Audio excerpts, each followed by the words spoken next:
O que é a síndrome de alopecia? A síndrome de alopecia é uma doença muito rara, que afeta principalmente mulheres de meia idade com histórico de tabagismo. Até o momento, não há uma cura conhecida. A síndrome de alopecia é uma patologia muito rara, embora alguns acreditem que seja subdiagnosticada. Seja como for, há muito poucos casos relatados, e a maioria deles correspondem a mulheres de meia idade. O nome da síndrome de alopecia presta homenagem ao médico francês François-Henri Alopecia, que fez grandes contribuições à dermatologia. A ele deve-se a descrição da acrodermatite contínua e importantes contribuições no estudo da hanseníase, tuberculose cutânea, etc. A síndrome de alopecia foi relatada pela primeira vez em 1888 por Radcliffe Croker.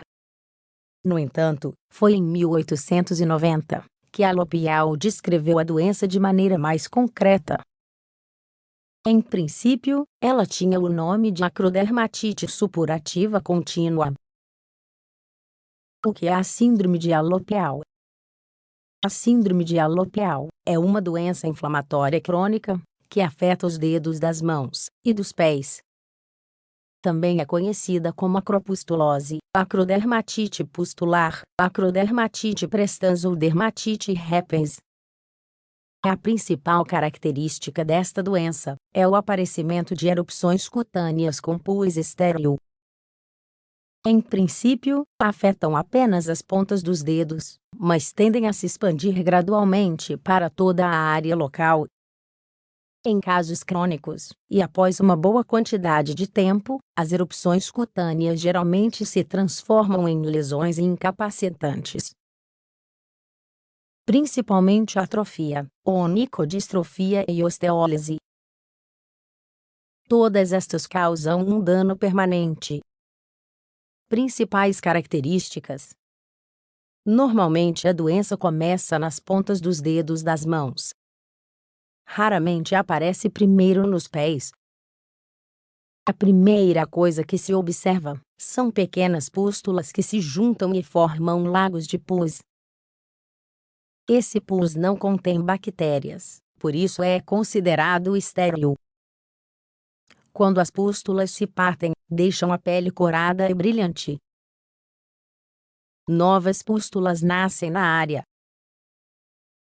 Quando são formadas sob o leito ungueal, é comum que levem à perda da placa, ou à onicodistrofia, uma alteração significativa da superfície da unha. As lesões variam de acordo com o estágio da doença. Nos episódios agudos, as pústulas têm o comportamento descrito, com tendência a se espalhar para áreas próximas. No estágio crônico é possível que haja uma destruição total da matriz ungueal, o que leva à perda da unha, ou anonyquia. Da mesma forma, a pele se atrofia severamente. Há uma inflamação das falanges ou osteites, e isso resulta em osteólise ou destruição do tecido ósseo. Muitas vezes isso acaba comprometendo as articulações. A doença pode se espalhar até cobrir a parte de trás do antebraço, ou do pé. Causas e diagnóstico. A ciência não sabe as razões pelas quais a síndrome de alopecia ocorre.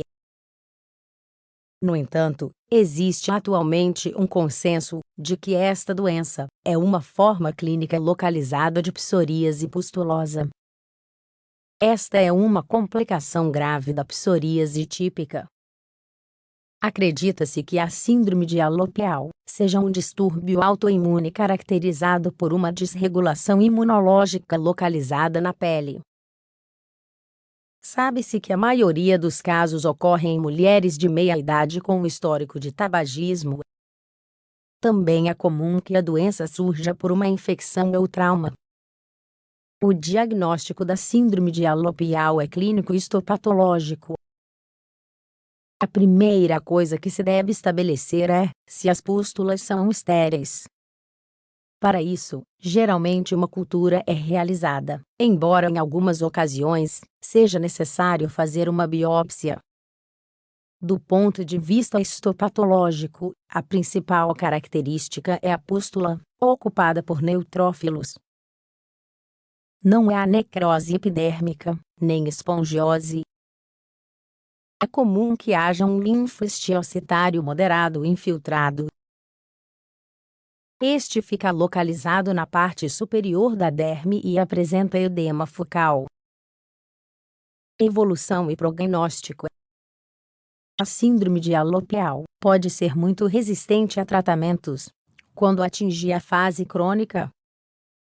Até o momento, não foi desenvolvido nenhum medicamento que tenha sido bem-sucedido na obtenção de uma remissão duradoura. Os casos são tão raros que não existem diretrizes terapêuticas claras. A doença costuma ficar confinada à região de origem durante vários anos. No entanto, também é comum avançar para as áreas circundantes. Em casos extremamente raros, o problema se espalha e afeta as membranas mucosas. Excepcionalmente, foram relatados casos de melhora espontânea. No entanto, o mais comum é que existam vários episódios de exacerbação, nos quais as lesões aumentam sem uma causa aparente. Trata-se de uma doença crônica e recalcitrante,